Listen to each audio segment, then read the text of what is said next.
Hey guys, Ronnie C coming back at you again. Today we're going to talk about what I call the 6 buying decisions. Now, customers go through a process when they decide they're going to purchase a product or service. They think about it. Now, what I want to do is show you what they think about and show you how really, truly easy it is to earn their business. Because you know what? Many of these decisions were made before you ever got to their house. Think about it. Why did they call your company? They had a need, they had a desire, they had a want. Is that right? Now they call your company because somehow you appealed to them.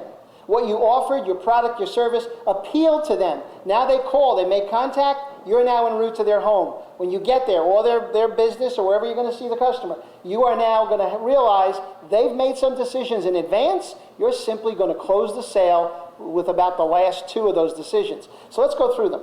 First of all, they need, want, or desire your product or service. Is that a pretty fair statement?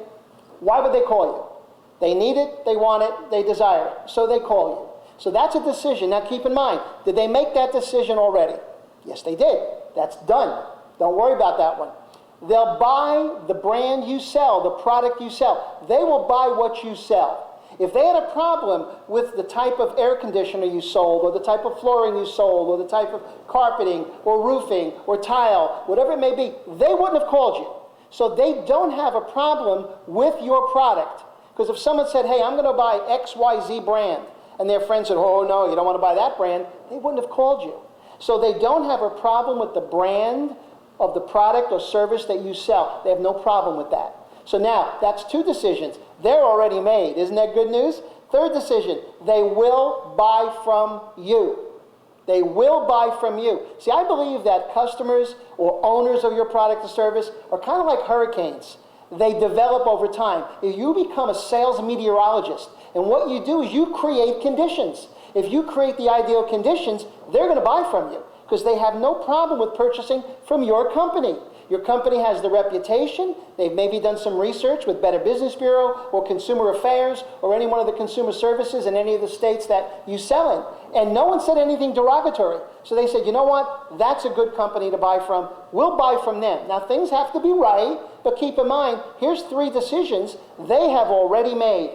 The 4th decision, they'll buy today. Remember what I said a few minutes ago? Customers are like hurricanes. If you create the ideal conditions, they're going to buy. You know, one of the things I hear all the time is a salesperson meets another salesperson after they've had their sales course calls, and they're sitting in the local bar and they're having a couple of drinks, and one salesperson says to the other one, yeah, I had a lot of good interviews today. The other one says, yeah, me too. I didn't sell anything either. Well, you know what? If you were there and you had an opportunity, if the conditions were right, would they buy? See, that's your job. What did I call you a little while ago? A sales meteorologist. You create the conditions. So when you create your own conditions, make them ideal for you. Make the selling environment perfect for you. When you do that, they will buy today. Now, granted, some products and services are not one sale closes. Just not going to happen. But you can make a lot of inroad with that first visit. But then again, there's been some major decisions made on one visit. So don't think it can't happen, because it can very well happen. Okay, now, that's 4 of the decisions that have already been made. I said there were 6, right? The 5th decision, the person to buy that product or service from. Now, first and most important sale is you. When you go in that dealership, keep in mind, 4 decisions are already made. They haven't met you. When you sell yourself, your product, your service, your company in that order, you being the first and most important sale, that's how it works. Sell yourself first.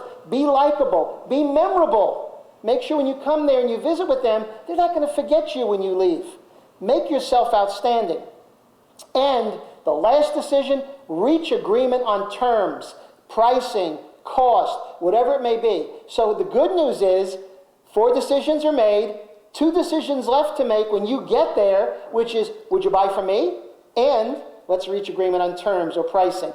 That's the easiest part of the sale. Because once they want what you offer, it's only a matter of negotiation, and we're going to talk about that later, and how to reach a fair and equitable price for both parties. Remember, profit's not a dirty word.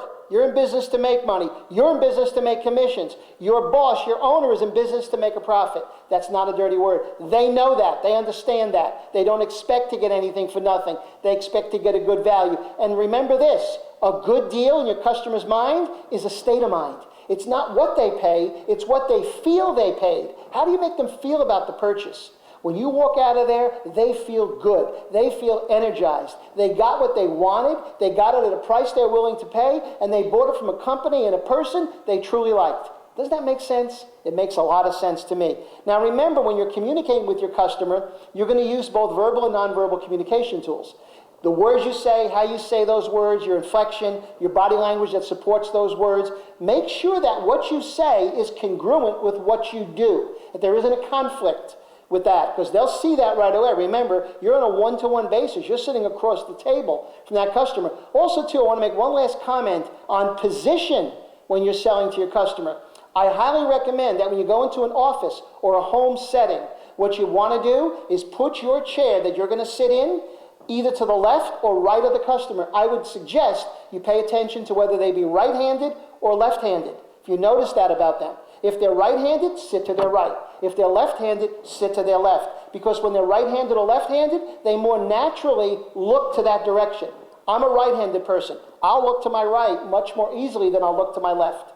So pay attention to little things. That's part of the psychology of selling, is understanding your selling environment. Positioning is important. Selling is a very simple process if you know how to do it. We're going to give you the tools and the resources to be successful. Now I want you to pay attention as we go through all these next few steps that are coming up. Be ready to be successful. Be ready to make more money. Until we meet or speak again, you go out and make it a great day, and I know you can close that sale. Believe it, and it'll happen. Ronnie C. See you later.